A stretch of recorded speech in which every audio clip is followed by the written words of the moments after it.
आज हम general physiology start करेंगे। तो इस वीडियो में हम जनरल फिजियोलॉजी का फर्स्ट चैप्टर पढ़ेंगे, सेल। तो फर्स्ट हम इंट्रोडक्शन देखते हैं। Cells are basic unit of life. All living organisms are composed of many blocks of cells. Each single has all the characteristics of life. Cell क्या है? Cells जो होते हैं वो एक बेसिक यूनिट है लाइफ का। Basic unit means starting point, you can say starting point जहाँ से हमारा लाइफ स्टार्ट होता है। All living organisms are composed of many blocks of, बहुत सारे सेल्स के ब्लॉक्स से मिलकर हमारा ऑर्गेनिजम्स बनता है, ऑल लिविंग ऑर्गेनिजम्स बनते हैं। Each single has all the characteristics of life. Life के जो कैरेक्टरिस्टिक्स होते हैं वो प्रत्येक सेल के पास होता है। दैट्स वाई हम सेल को structural and functional unit of living body बोलते हैं, क्योंकि सेल जो है हमारा फंक्शनल एंड स्ट्रक्चर यूनिट है ऑल लिविंग ऑर्गेनिज्म का, बिकॉज सब ऑर्गेनिज्म सेल से बने हुए हैं। The space outside the cell is called extracellular space. Cell के बाहर का जो स्पेस होता है हम उसे एक्स्ट्रा सेलुलर स्पेस कहते हैं। Extracellular space, extracellular fluid and extracellular matrix are given in box 1.1, वो हम अभी पढ़ेंगे। तो हम देखते हैं एक्स्ट्रा सेलुलर स्पेस क्या होता है। Space outside the cells divided into two spaces, interstitial space और वेस्कुलर स्पेस। जो हमारा स्पेस जो है सेल के आउटसाइड का वो दो स्पेस में डिवाइड है, इंटरस्टिशियल स्पेस और वेस्कुलर स्पेस। तो इंटरस्टिशियल स्पेस क्या होता है? Space in between cells in a tissue. Tissue में जो सेल्स के बीच में जो स्पेस होता है हम उसे इंटरस्टिशियल स्पेस कहते हैं। सेकंड है हमारा वेस्कुलर स्पेस। तो वेस्कुलर स्पेस क्या होता है? Portion, extra cellular portion of circulation. जो हमारा सर्कुलेशन का जो एक्स्ट्रा सेलुलर पोर्शन होता है ना उसे ही हम वेस्कुलर स्पेस कहते हैं। सेकंड है हमारा extracellular fluid. Extracellular fluid क्या होता है? All the body fluid present outside the cells includes interstitial fluid, plasma and transcellular fluid.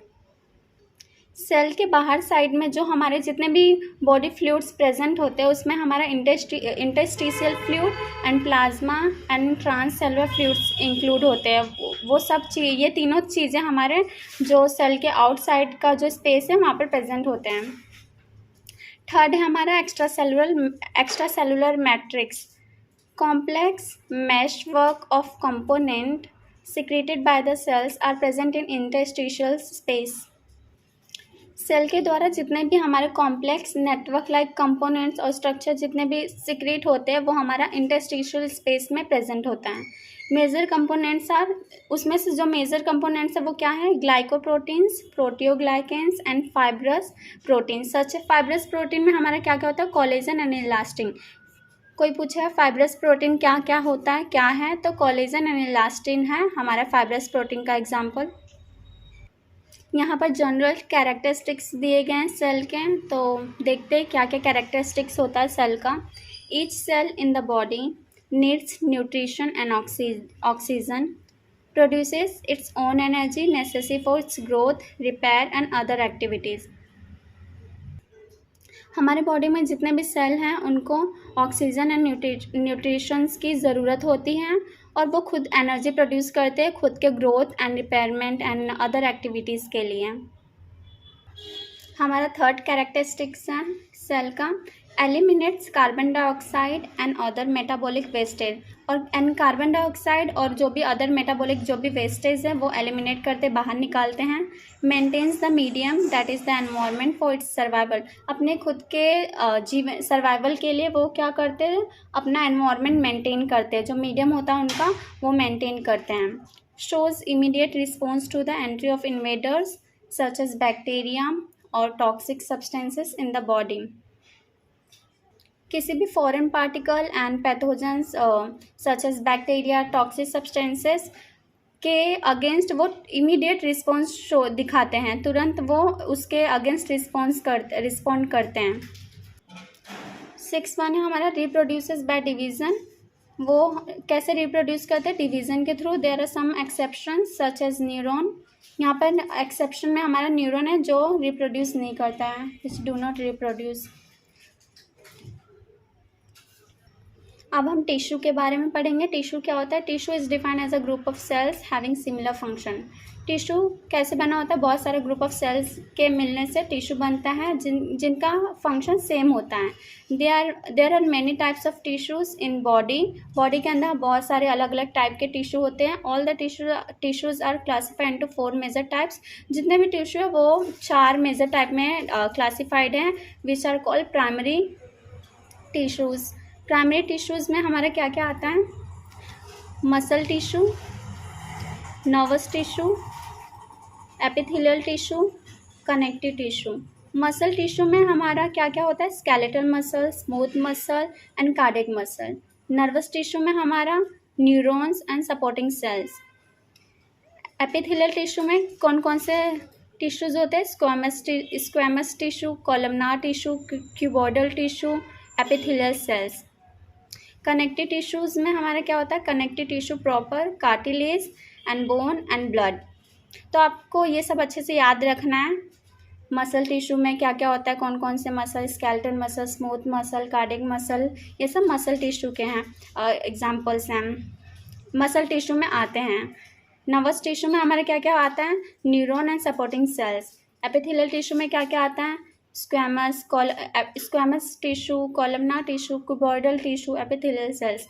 Connective tissue में हमारा connective tissue proper and cartilage, bone and blood. ये सब हमारे primary tissues हैं। Major 4 type हैं: muscle tissue, nervous tissue, epithelial tissue and connective tissue. अब हम organ के बारे में पढ़ेंगे। ऑर्गन क्या होता है? An organ is defined as a structure that is form by the 2 और more primary types of tissue.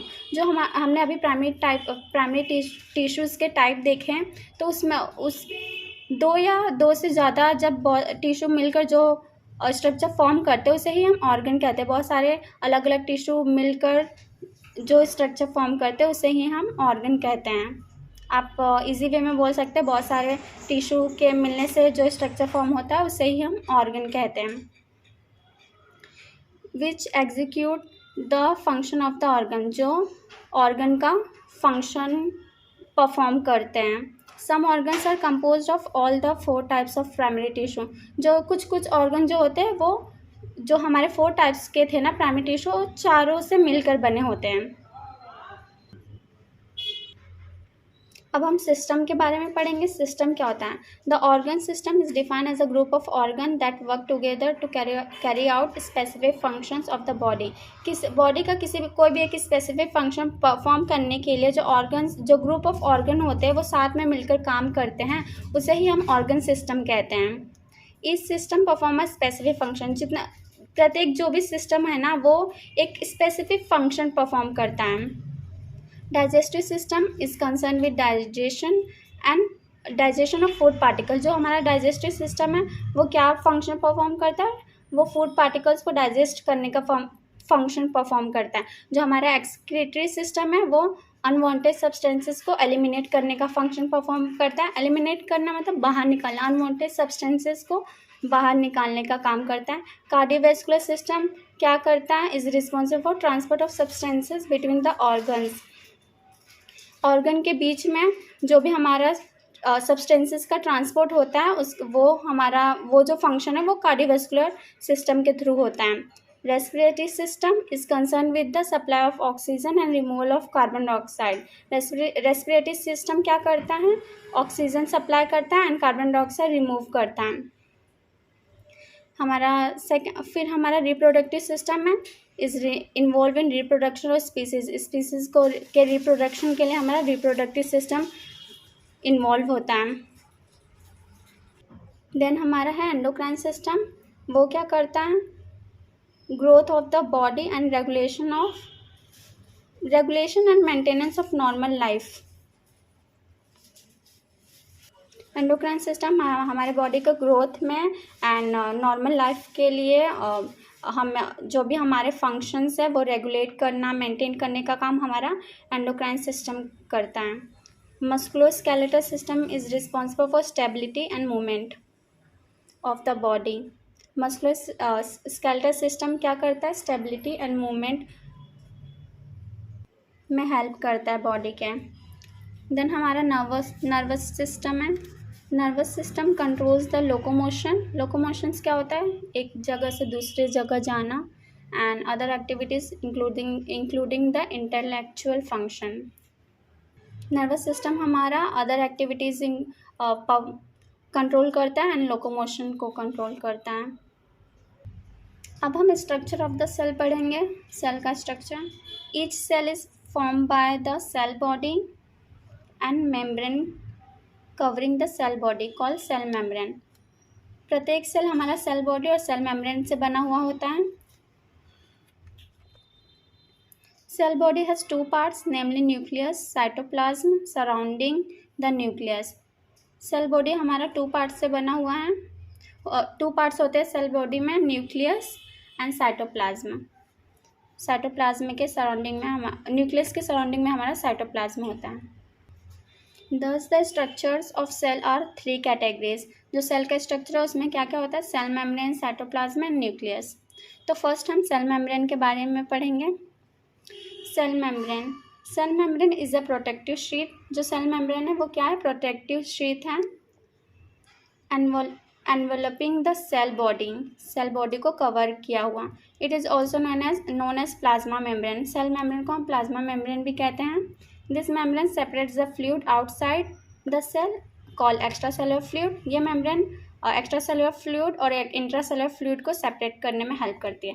The cell membrane is a semi permeable membrane. जो हमारा सेल मेम्ब्रेन है वो सेमी परमेबल मेम्ब्रेन है। Semi permeable means वो सब जितने भी सब्सटेंस है वो सबको अपने अंदर अलाउ नहीं करती, आने नहीं देती है। सिर्फ सर्टेन कुछ चीज़ों को ही वो अपने अंदर आने देती है, इसलिए वो सेमी परमेबल। वो खुद चूज़ करती है कि किस चीज़ों को हमें अंदर आने देना है और किन चीज़ों को नहीं आने देना है। तो सेमी परमेबल, यू कैन से सेलेक्टिवली परमेबल, खुद से सेलेक्ट करती है किसको अंदर आने देना है। So there is a free exchange of certain substances between extracellular and intracellular fluid. Thickness of the cell membrane varies from 75 to 111 angstrom. जो सेल मेम्ब्रेन का थिकनेस है वो बदलते रहता है 75 to 111 एंगस्ट्रॉम के से। देन हमारा कंपोजिशन ऑफ सेल मेम्ब्रेन दिया गया है। सेल मेम्ब्रेन किन किन चीज़ों से बना हुआ है। Cell membrane is composed of three types of substances.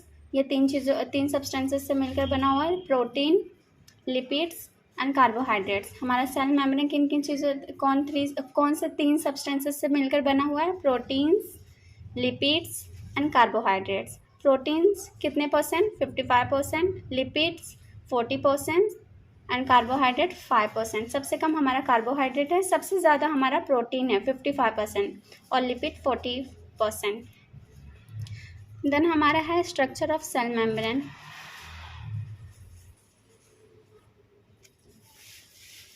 On the basis of structure cell membrane is called a unit membrane और 3 लेयर्ड मेम्ब्रेन। एक यहाँ पे स्ट्रक्चर ऑफ सेल दिया गया है, एग्जाम में पूछा जाता है। हम देख लेते सेल में कौन कौन से ऑर्गेनल्स होते हैं। Rough endoplasmic reticulum.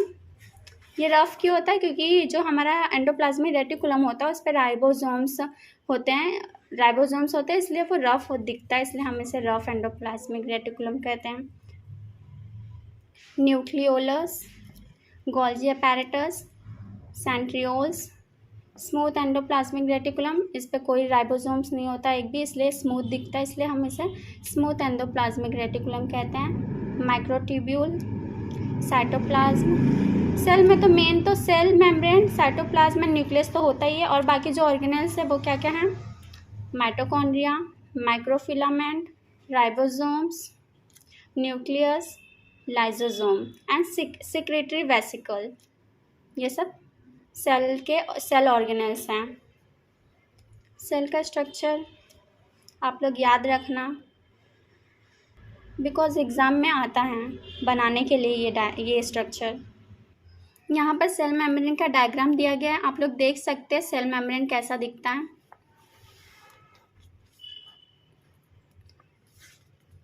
अब हम देखेंगे structural model of the cell membrane. तो यहाँ पे 3 मॉडल दिए गए हैं। फर्स्ट मॉडल है हमारा डैनिली Dawson model, unit membrane model and third है फ्लूइड मोज़ेक मॉडल। तो अभी तक हमारा ये जो फ्लूइड मोज़ेक मॉडल है वही एक्सेप्ट किया गया है। यही हम आज तक इसी मॉडल को मानकर चल रहे हैं। यही हमारा सही मॉडल है। सबके द्वारा हमारा फ्लूइड मोज़ेक मॉडल एक्सेप्ट किया गया है। तो in 1972 S J. Singer and G L. Nicholson proposed the fluid mosaic model. किसने फ्लूइड मोज़ेक मॉडल को किसने प्रपोज किया? S J. Singer and G L. Nicholson. According to them the membrane is a fluid. जो हमारा मेम्ब्रेन है वो फ्लूइड है with mosaic of proteins, protein के मोज़ेक के साथ। मोज़ेक मतलब क्या होता है? Pattern form by arrangement of different coloured pieces of stone. वो पैटर्न जो अलग अलग स्टोन के पीसेस, कलरफुल पीसेस के अरेंजमेंट से बना होता है। स्टोन भी बोल सकते हैं, टाइल्स, ग्लास और such other such materials. This model is accepted by the scientist till now. अभी तक हमारा साइंटिस्ट के द्वारा एक्सेप्ट किया गया मॉडल यही है fluid mosaic model. In this model the proteins are found to float in a lipid layer instead of forming the layer of the sandwich type model. इस मॉडल में पाया गया है कि जो प्रोटीन जो हमारा है वो लिपिड लेयर में फ्लोट होते रहता है। वो सैंडविच जैसा कोई लेयर फॉर्म नहीं करता, वो ऊपर ही ऊपर फ्लोट होते रहता है, तैरता रहता है। अब हम lipid layer of the cell membrane पढ़ेंगे। सेल मेम्ब्रेन का lipid layer. The central lipid layer is bilayer structure. जो हमारा सेंट्रल बीच का जो लिपिड लेयर है वो बायलेयर स्ट्रक्चर है। This is form bye a thin film of lipids. The characteristics feature of lipid layer is that it is a fluid in nature. जो हमारा lipid है वो फ्लूइड इन नेचर है and not a solid structure. ये solid structure नहीं है, ये fluid, उसका नेचर क्या है? Fluid. The portion of the membrane move from one point to another point along the surface of the cell. जो cell membrane का पोर्शन होता है वो मूव होता है एक पॉइंट से दूसरे पॉइंट के साथ along with surface of cell. जो सेल का सरफेस होता है उसके साथ। The materials dissolve in lipid layer also move to all areas of the cell membrane. जो मटेरियल्स जो डिजोल्व है लिपिड लेयर में वो भी मूव होते हैं और सेल के सभी एरिया में सेल मेम्ब्रेन के। मेजर लिपिड्स कौन कौन से? हमारा phospholipids and cholesterol. Major lipid दो हैं, फॉस्फोलिपिड्स एंड कोलेस्ट्रॉल। तो फर्स्ट हम फॉस्फोलिपिड के बारे में पढ़ेंगे। Phospholipids are the lipid substances containing phosphorus and fatty acid. Phospholipids क्या है? लिपिड सब्सटेंस है जो क्या कंटेन करते हैं? Phosphorus and fatty acid. Phospholipids present in lipid layer of cell membrane. जो हमारा फॉस्फोलिपिड है वो सेल मेम्ब्रेन के लिपिड लेयर में प्रेजेंट होता है और हमारा फॉस्फोलिपिड है वो फैटी एसिड और फॉस्फोरस से बना हुआ है। Phospholipid molecules are arranged in 2 layers. जो फॉस्फोलिपिड मॉलिक्यूल है हमारा 2 लेयर में अरेंज है। Each phospholipid molecule resemble the headed pin in shape. जो हमारा प्रत्येक जो फॉस्फोलिपिड मॉलिक्यूल है वो कैसा दिखता है? Headed pin in shape. Pin के हेड के शेप जैसा दिखता है। The outer part of the phospholipid molecule is called head portion. जो है फॉस्फोलिपिड मॉलिक्यूल का जो आउटर पार्ट होता है उसे हम हेड पोर्शन कहते हैं एंड द इनर पोर्शन को हम टेल पोर्शन कहते हैं। टेल, हेड और tail. Head portion is the polar end it is soluble in water. Head portion जो हमारा वाटर सॉल्युबल होता है और पोलर होता है and has strong affinity for water. Hydrophilic, वो वाटर लवर होता है। फिलिक मीन्स लव करना, हाइड्रो मीन्स वाटर। उससे हाइड्रोफिलिक, उसे वाटर से कोई प्रॉब्लम नहीं होता, वो हाइड्रोफिलिक होता है। जो हेड पोर्शन है वो हाइड्रोफिलिक होता है। Tail portion is the non polar end it is insoluble in water. Head portion soluble होता है और जो हमारा टेल पोर्शन है वो इनसॉल्युबल इन वाटर होता है। And the repelled by water, वो हाइड्रोफोबिक होता है, उसे वाटर नहीं पसंद होता, उसे वाटर से डर लगता है। Phobic means fear of water, hydrophobic, इसलिए वो वाटर को रिपेल करता है, वाटर को अपने आप से दूर करता है। 2 layers of phospholipids are arranged in such a way that the hydrophobic tail portion meet in the center of the membrane. जो फॉस्फोलिपिड के जो 2 लेयर है वो इस तरीके से अरेंज किए गए हैं कि जो हमारा हाइड्रोफोबिक जो टेल पोर्शन है वो सेल मेम्ब्रेन के सेंटर में आता है। Hydrophilic head portion of outer layer face the extracellular fluid and those of the inner layer face intracellular fluid, cytoplasma.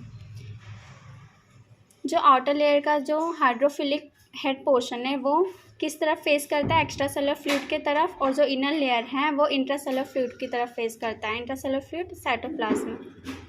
हमारा सेकंड लिपिड है कोलेस्ट्रॉल। अब हम कोलेस्ट्रॉल के बारे में पढ़ेंगे।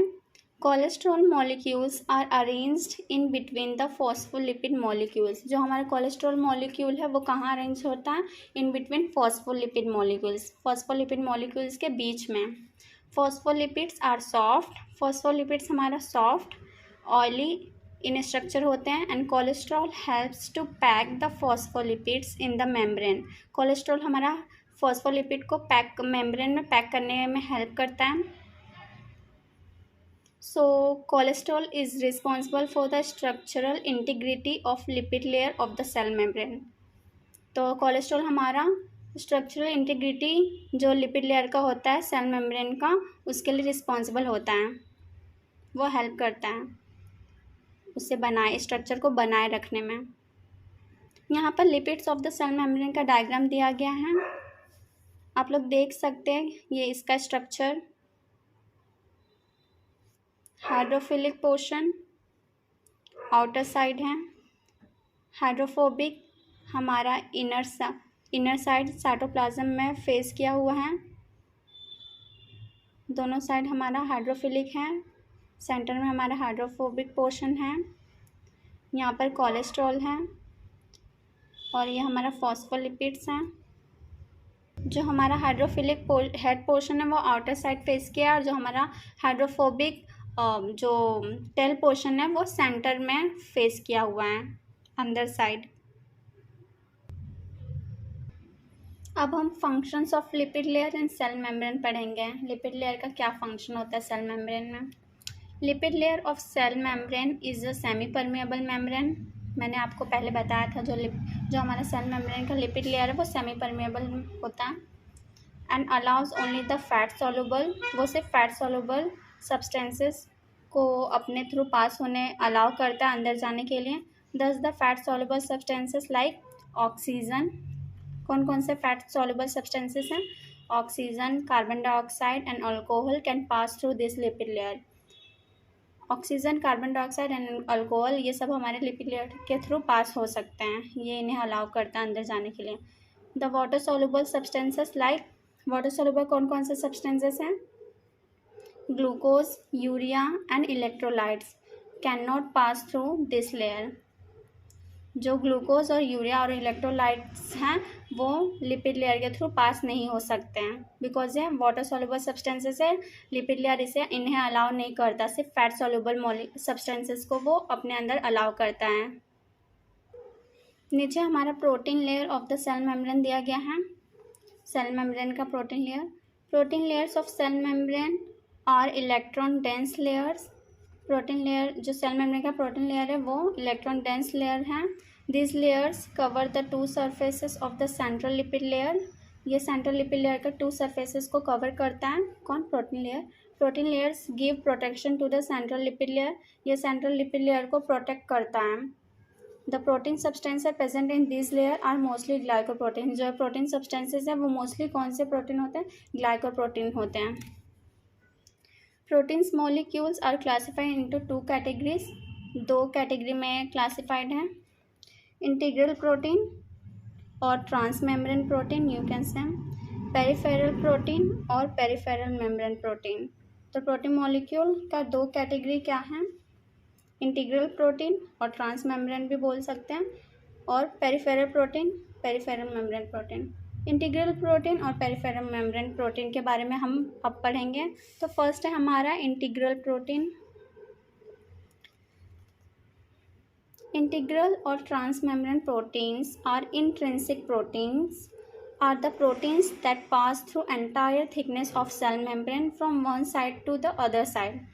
हमारा जो सेल मेम्ब्रेन का थिकनेस है पूरा, वो कहीं से भी पास हो सकते हैं। जो इंटीग्रल प्रोटीन है ना, वो सेल मेम्ब्रेन के पूरे जो थिकनेस है वो कहीं से भी पास हो सकते हैं, एक साइड से दूसरे साइड तक। These proteins are tightly bound with the cell membrane। ये सेल मेम्ब्रेन के साथ टाइटली बाउंड होते हैं। Some of the integral proteins are given in box 1.3। We'll see cell adhesion proteins, cell junction protein, carrier transport proteins, channel proteins, hormone receptors, antigens and enzymes। ये सब हमारे integral proteins हैं।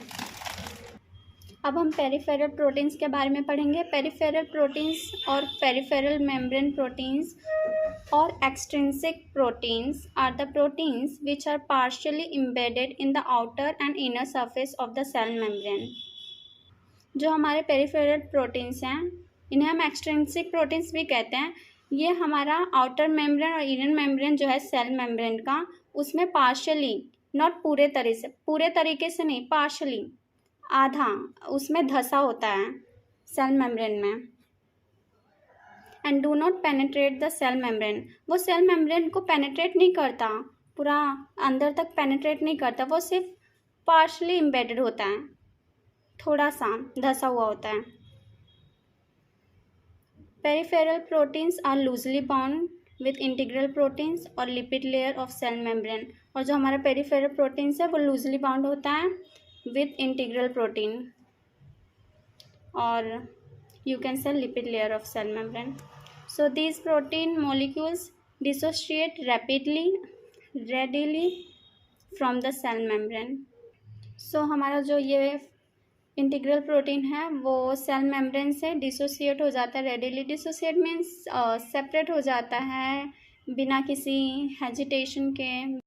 नीचे types of peripheral proteins दिया गया है। Peripheral proteins are of two types, intracellular peripheral proteins and extracellular peripheral proteins.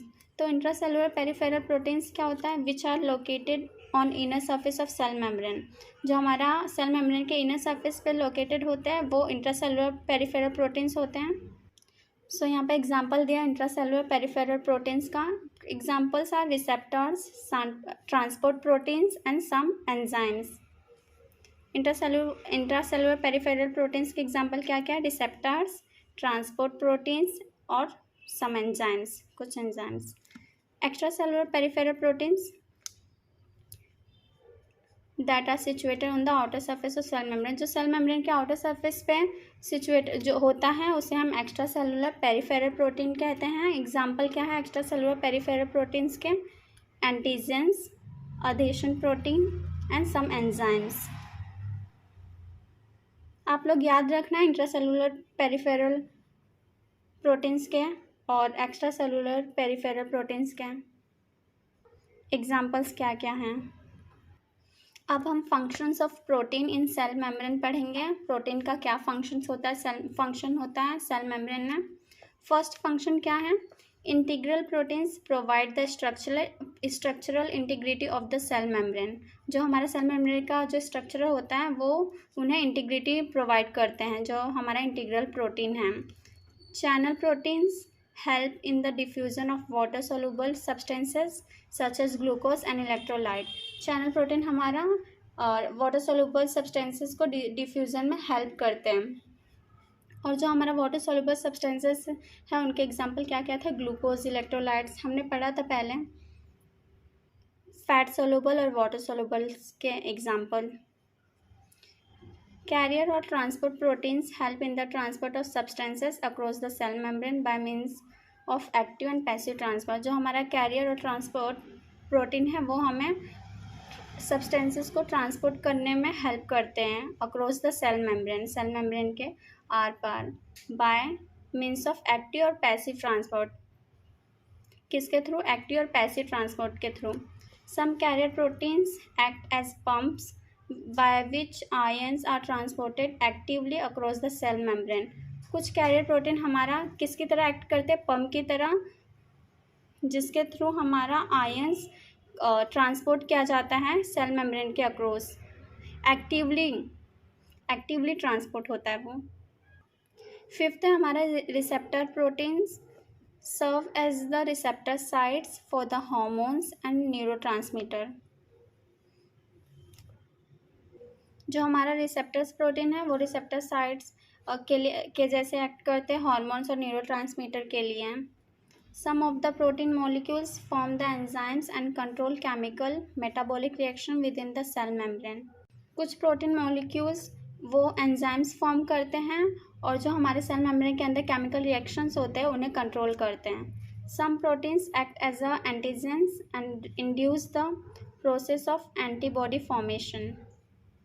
कुछ protein हमारा एंटीजन की तरह एक्ट करते हैं और जो हमारा प्रोसेस होता है एंटीबॉडी फॉर्मेशन का उन्हें इंड्यूस करते हैं, आगे बढ़ाते हैं। Some proteins called cell adhesion molecules are responsible for attachment of cells to their neighbours और बेसल लैमिना। कुछ प्रोटीन्स को हम सेल अडेशन मॉलिक्यूल्स कहते हैं जो हमें सेल के अटैचमेंट के लिए रिस्पॉन्सिबल होते हैं उनके नेबर्स के साथ। You can say to basal lamina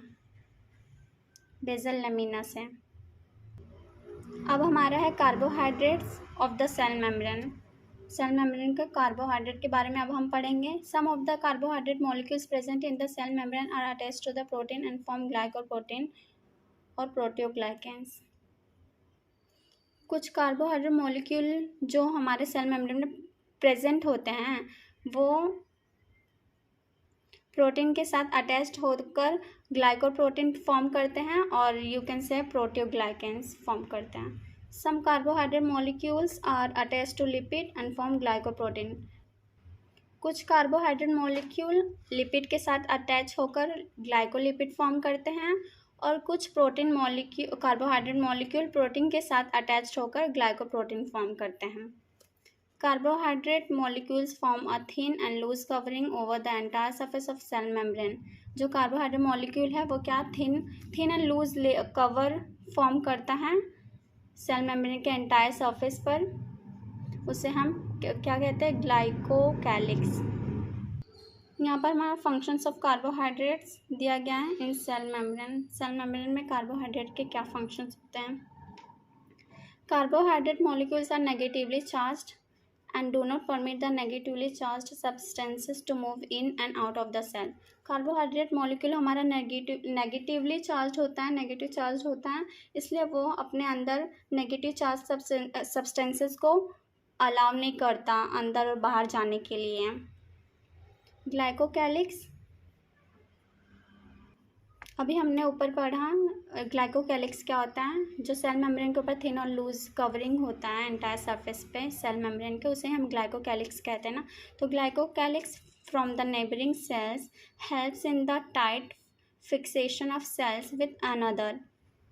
जो नेबरिंग सेल्स के ग्लाइकोकैलिक्स होते हैं वो हमें हेल्प करते हैं टाइट फिक्सेशन में विथ वन अनदर, एक दूसरे के साथ सेल के।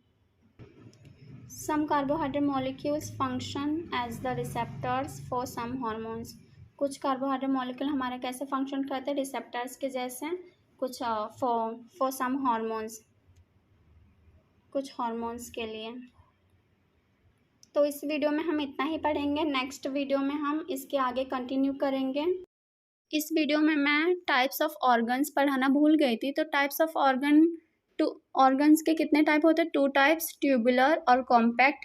ट्यूबुलर को हम हॉलो ऑर्गन्स भी कहते हैं और कॉम्पैक्ट को हम पैरेंकाइमल ऑर्गन्स भी कहते हैं। तो हमारे बॉडी में कौन कौन से ऑर्गन्स हैं?